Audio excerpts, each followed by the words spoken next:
Ice Climbers, a game which many will fondly remember from their childhood, all about two cartoonish people climbing up a mountain to get the highest score possible.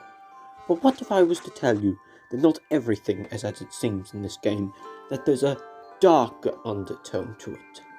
Well, let me show you together.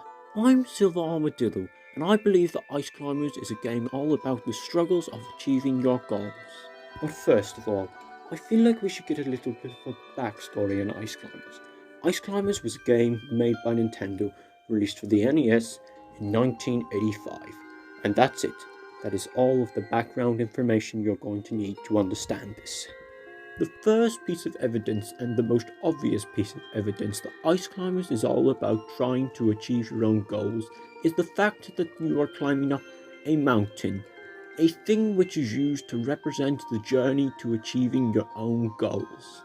Now, while this fact alone is not enough to prove that Ice Climbers is all about trying to achieve your own goals, as there have been many other games about climbing mountains which haven't dealt with mental health issues as much, such as Celeste, for example.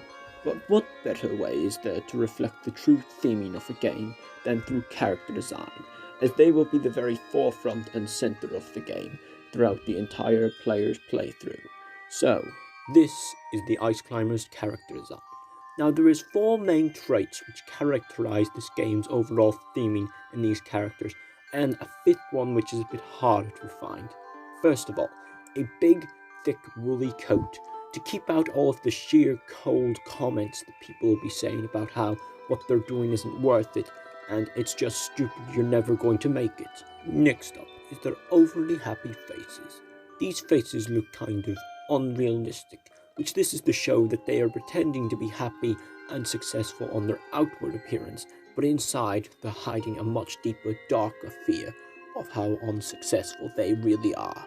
The spikes on the bottom of their shoes represent the fact that any success that they get, they will make sure it does not slip away from them. As with in the mountain, they don't slip down the mountain. And lastly, we have the giant mallets.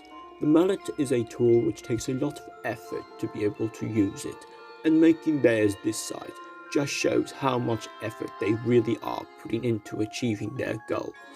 However, the fifth characteristic of their character design cannot be seen in this particular character design, as it was taken out to make the characters more representative of a boy and girl.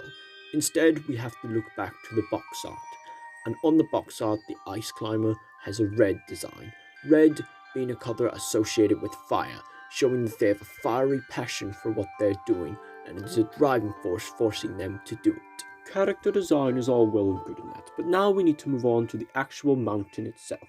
The blocks that you hit represent the obstacles which are in your way to achieving success. The icy platforms represent how when you might slip up and fail, which is why you have the spiky boots, and the moving platforms represent a moving opportunity that's just there for a little while and then it is gone forever. Now we move on to the most important part of any game, the enemies, as the enemies can represent what your character is fighting against, such as in Ice Climbers, the Top Eye. The Top Eye are round, furry-looking Kirby monsters, which push blocks into the gaps of opportunity that lead your character. They represent people who try and stop you from achieving your goals. This also works pretty well considering the name Top Eye is also the name of a hat, and hats are things that you put on your head which show that they are above you, trying to stop you from jumping up into the sky. Next up, we have the Nitpicker. The Nitpicker is a bird-like creature from the Ice Climbers game, which swoops down to attack you with its beak. This works pretty well, as the name Nitpicker is a word that is used to represent someone that goes for the tiniest details. So these are people that pop the tiniest flaws in your dream on you.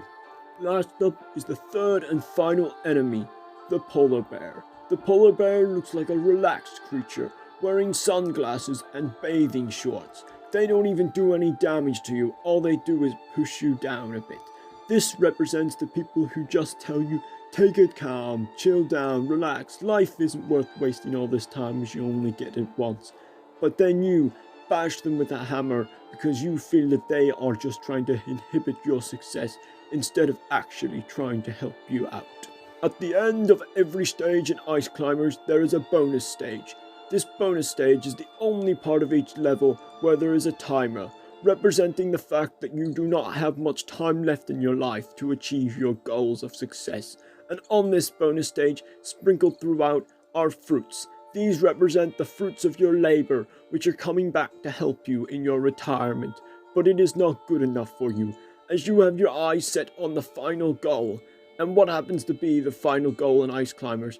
Well, a creature called the condor. A condor is a bird that lives in our real world, but the condor isn't a condor in the game. In fact, it looks like a pterodactyl, a creature which went extinct many times ago.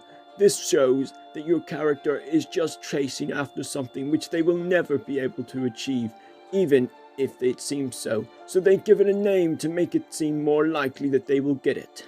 Well, now you can see why Ice Climbers is undisputably a game all about trying to achieve your goals, and how your efforts are futile as it will never end up in success.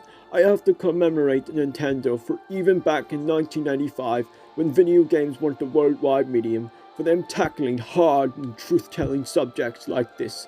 It is why people love Nintendo games even to this day, and the company is seen as one of the best in the world.